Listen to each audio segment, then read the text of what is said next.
Congo, cache et corruption. La République du Congo, dont 80% des ressources économiques proviennent du pétrole, n'est pas le pays le plus exemplaire en matière de transparence financière.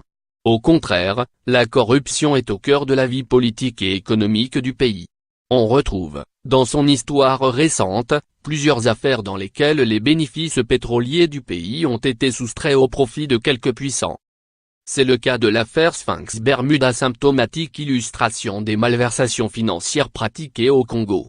En 2002, des créanciers obtiennent d'un tribunal français de pouvoir réclamer à la Société nationale des pétroles du Congo, SNPC, l'argent que leur doit le pays. Branle-bas de combat à Brazzaville pour contourner cette décision, le régime réorganise artificiellement le marché pétrolier, en l'articulant autour de sociétés privées.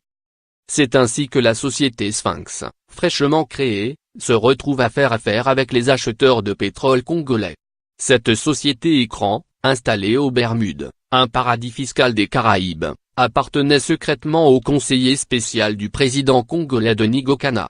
Selon des documents de la justice britannique, elle a réalisé un chiffre d'affaires de 470 millions de dollars, 381 millions d'euros, entre janvier 2003 et avril 2005, malgré un capital d'à peine 12,000 $.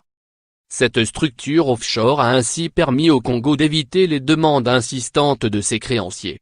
Mais elle fut aussi utilisée à des fins de détournement de fonds. L'ONG Global Witness estime que 30 à 40 millions de dollars ont peut-être été transférés des deniers publics vers ces sociétés.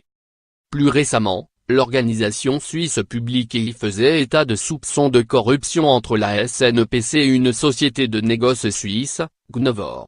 La firme genevoise, dirigée par le richissime oligarque russo-finlandais Gennady Timchenko,